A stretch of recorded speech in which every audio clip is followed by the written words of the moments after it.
Go. Go. Greetings, cardboard architects, and welcome to episode 9 of Command Tower. This time around I'm bringing you some two-headed giant action. Should be a lot of fun. In this game it's me and my friend Rob playing against my friends Russ and Rhyno. Russ and Rhyno are at the top of the screen. Interestingly enough, they're both playing Rakdos decks, so could be some painful stuff coming Rob in my way. Lots of damage to players, lots of black kill spells. That's what we're used to seeing out of these Rakdos decks. So we'll see what these madmen can cook up for us. And as for my team, the good guys, we're on the south side of your screen, and Rob is rocking Omnath, Locus of Mana, so he's going to make all the mana for your face, and just put it right in your face, all the mana, smack you with a big Omnath. That's how you like it. I am playing Merieke Berit, good old blink deck, make some tokens, smash some face hopefully, lots of enter the battlefield triggers. This Merieke deck is actually a legacy of a current deck I have, which is Brago. It's very similar to the same deck. They both do the same thing. And when Brago came out, I looked through my deck and I was like, I've only got like 8 or 9 black cards in here, so let's definitely make this a Brago deck, because Brago is absolutely absurd with all the enter the battlefield creatures that I have in the deck. So it looks like Rob is already going to town, taking chunks down on the commander damage. Oh, and Ryan responds with a Terminate. So long to the Omnath, and you can remain at 21 points of commander damage still. But Omnath will be back with a vengeance. And one of my opponents controls more land than I do, so my Gift of Estates, it's like a mini land tax, is going to get me 3 plains cards. It looks like I threw a Godless Shrine in there as well, as Mogis, God of the Slaughter, comes down from Russ. Damage for Rob and I, or sacrificing a creature. Looks like we're taking damage at the moment. Pretty barren battlefield over here. And Rhyno is bringing some aggression in the form of Hellhole Flailer, a oversized 4 mana cost unleash creature. Looks like somebody forgot to attach the Greaves and attack. Genesis. That card belongs in the graveyard, not in the battlefield. What is it doing on the battlefield? We'll allow it.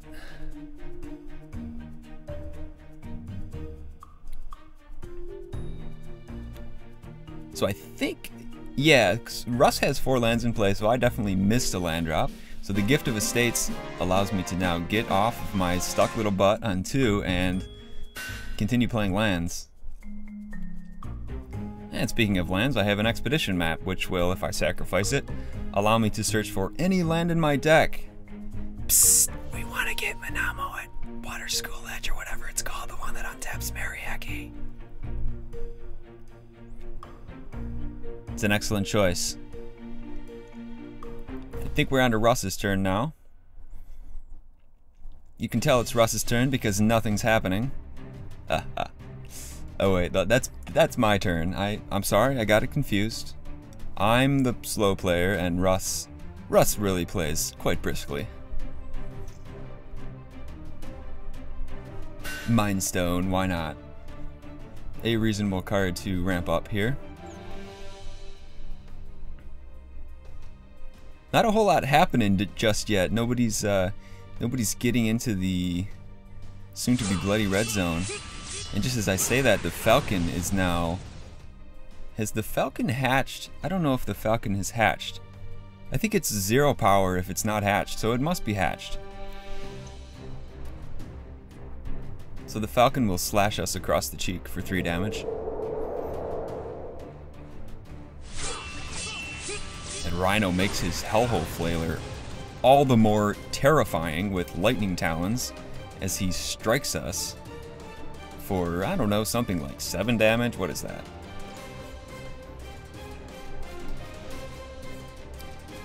Looks like we are fresh out of answers for that one, so we are going to take 7 to the noggin. And it's back to the good guys.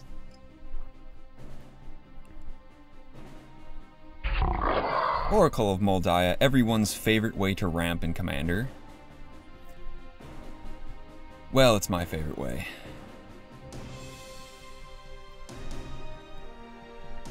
And a very good one at that. And a Nim Deathmantle. This is equipment that Rob is very fond of. He plays it in at least you know, a couple of his decks. It's not a too common one that you see, but it's pretty reliable. It's just a solid card. Nice repeatable reanimate effect.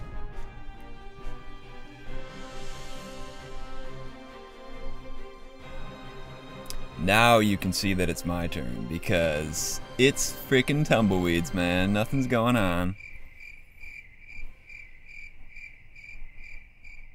Here comes that card that I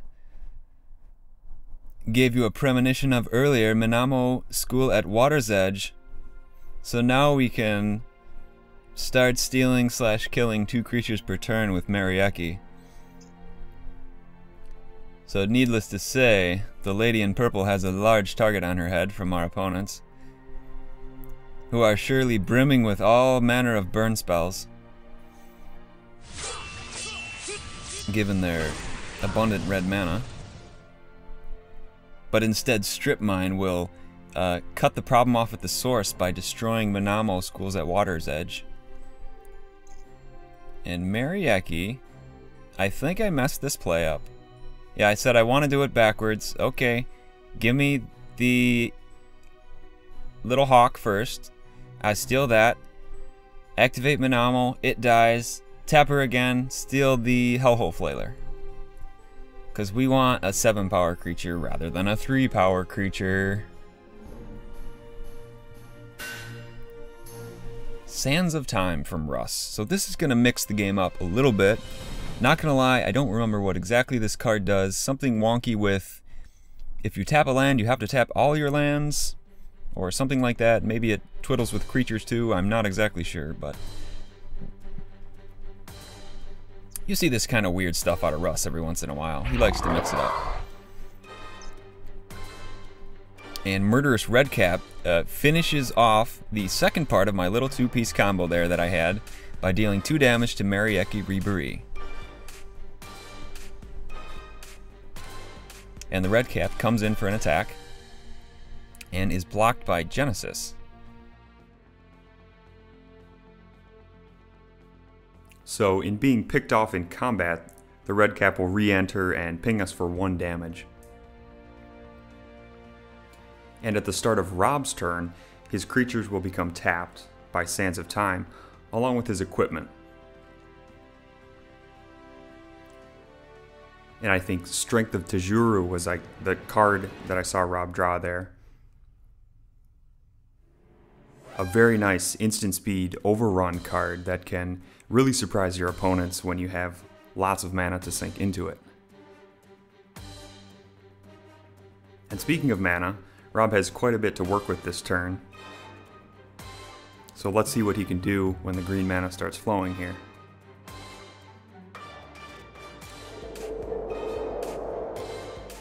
And Aestheticism. The most annoying green enchantment ever printed.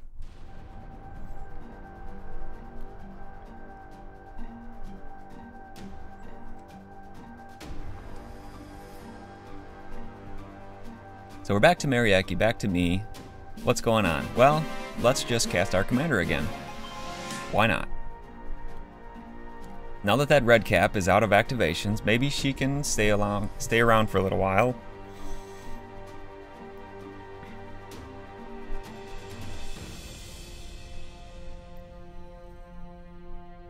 She's so fragile, but so powerful. Just gotta keep the little lady alive.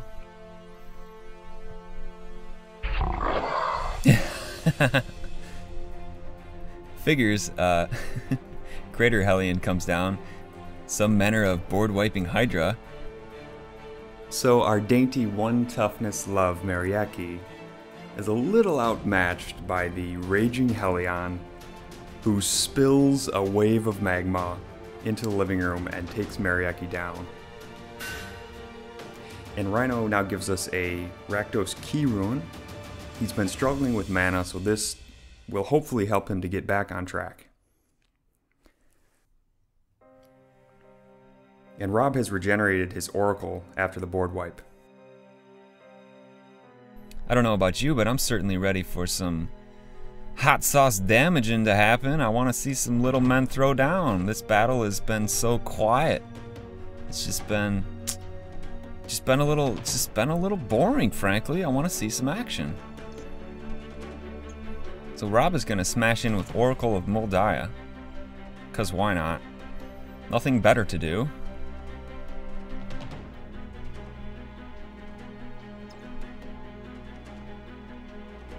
Omnath still lying in wait to come down and do crazy stuff later with all his mana. But for now, we are gonna start back at square one because I have cast Akroma's Vengeance, which is just gonna blow up the world, and we're gonna start over.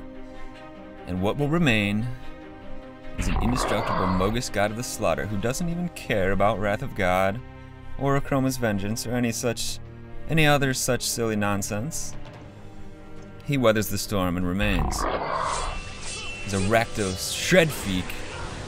Sneaks in there, slices and dices for 2. God, these guys play some janky cards, don't they?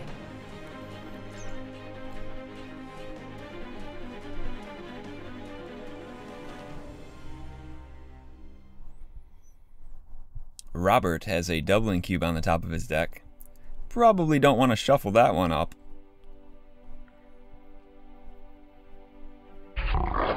As Acidic Slime joins the party. Oh, wow. That's a shot right to the gut, because Ryan was stuck on 4 lands and just got knocked down to 3 by the big bad aggressive meanie Rob. Jeez. Pick on someone your own size, someone who has some more lands on the battlefield. Jeez.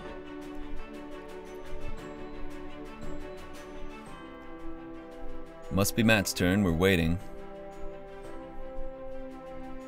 4 mana for Nevermaker. This is one of my favorite cards in the deck. It's so cute and little, but it does insanely annoying stuff once you get the blinky stuff going. What'd you draw, Russ? Was it a Terror Ravager? Was it that card I just put on top of your deck?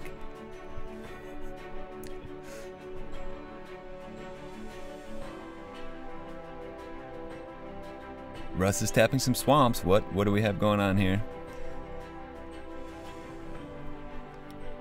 Unless he cast an Underworld... Okay, he did cast an Underworld Connections, but we can in fact see it. I thought he might have been hiding it off screen from us. But there it is. Some reliable card draw at the price of some life. Always a deal that Black is willing to pay. Definitely exchange some life total for some card draw. The Rakdos Shredfreak boldly enters the red zone again with at least a 2/3 Nevermaker to stand in his way.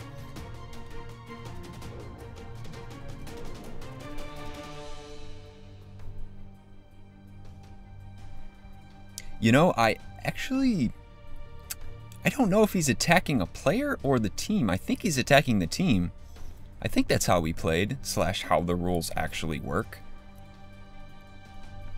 But he does get taken down by Acidic Slime. I feel like we must have played where you attack players, otherwise I would have just blocked and murdered it with my Nevermaker.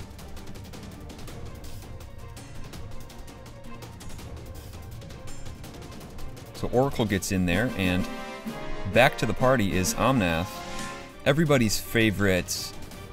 I don't know, what is he, like... He's just this crazy green ghost that likes going to the club, man. Omnath just starts the party again with... I can't read the dice, I'm assuming it says 38 counters? We'll go with 38. Omnath is pretty big. in Smash a pair of Azorius Flyers from me. But wait, we are ninjutsuing in a Sakashima student. An extremely fun card. Surprise, I've got a clone and he's attacking you. I'm really not sure what I copied. Oh, I copied Nevermaker. Because then I played Flicker Wisp to exile the cloned Nevermaker until end of turn, which allowed me to put Russ's Mogis God of the Slaughter on top of his deck, using Nevermaker's Exit the Battlefield trigger. Like I said, things can get a little saucy with Nevermaker once you get the blink going.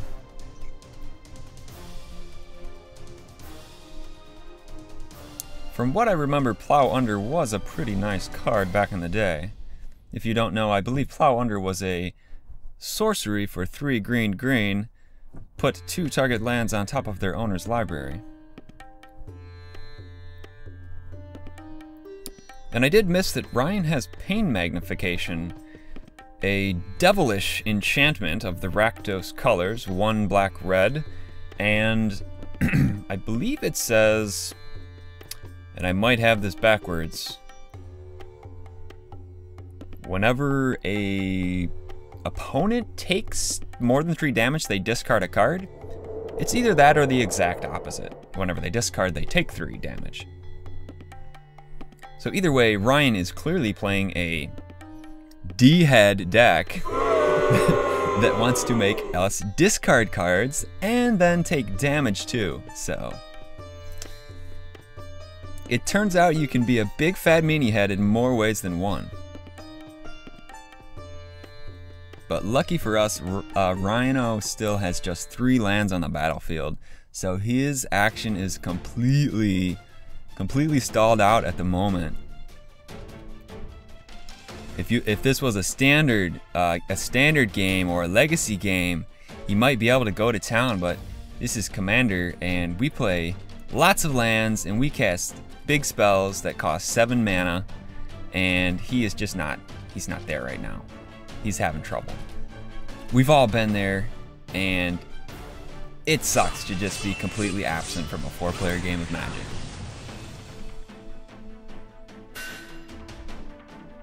So for now, he can sit back and enjoy the show. And look at how big Omnath is. And Doubling Cube has come down to join its master, Omnath, in the lots and lots of mana Lush Smesh face cause. So Ryan, or Rob, gives Canopy cover to his commander, which will prevent it from being targeted by our devilish opponents, and also prevent it from being blocked by creatures without flying or reach. So I'm casting another type of clone, however this one will be copying something dead rather than something living, and Body Double. Okay, judging by the fact that there's a Runescar Demon on top of my graveyard and I'm currently searching my deck, I clearly must have tutored for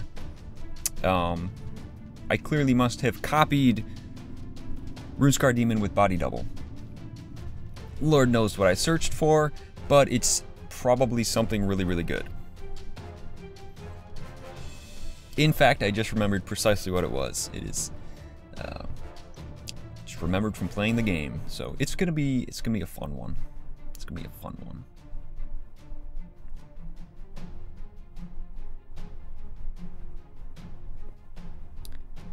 So Russ will, draw a card. Just keep throwing that life away, man.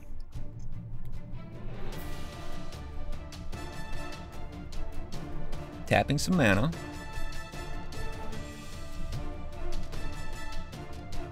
I think he is thirsty for some mana burn. Just wants to tap all his lands. No real particular reason. Other than just pure, he's just purely a masochist. Or is it a sadist? I always get the two mixed up. Oh, Russ cast Toil and Trouble, I think is the card, yes. So he targeted, he let Rhino draw 2 cards and lose 2 life. Yeah, keep losing that life, guys. and he made me discard 1 or 2 cards, whatever that card does. Made me discard. So Baleful Strix, at a minimum, left my hand. Omnath is huge. Doubling Cube is out there, and he is just feeding Omnath.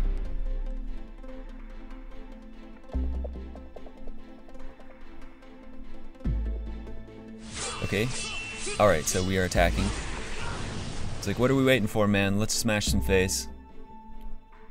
Coming in for a bunch. Go on, get in there too, Oracle.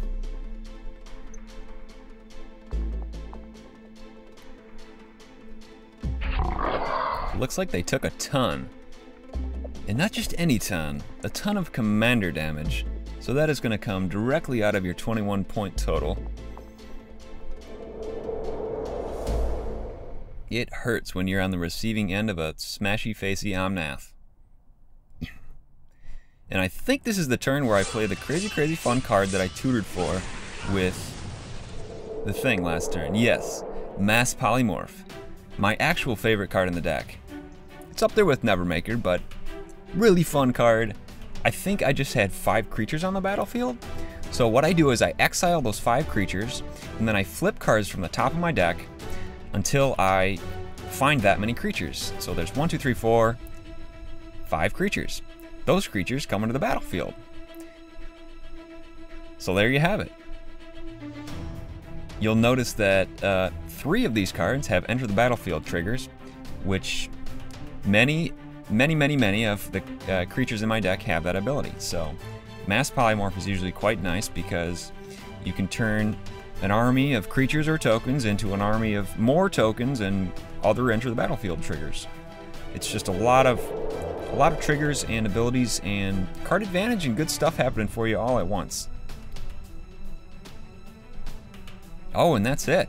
Wow, that ending snuck up on me.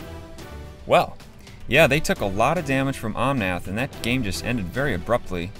In fact, I'm not sure if I had to swing with my team or not, but anyway, yeah, that was the game. That was the game. That was a bit of a lopsided game, so I'm sorry about that, but I hope you enjoyed the commentary. I hope you enjoyed seeing some new and interesting cards, especially the janky crap that the Rakdos boys were playing, although they also had some spicy stuff. Let me tell you that Ryan's deck can do some painful things to you that will hurt a lot in your noggin and other places where your pain receptors are most sensitive when he gets the mana going. But he had some trouble in this game, so better luck next time, Rhino, and take Omnath to the face. Thanks for watching.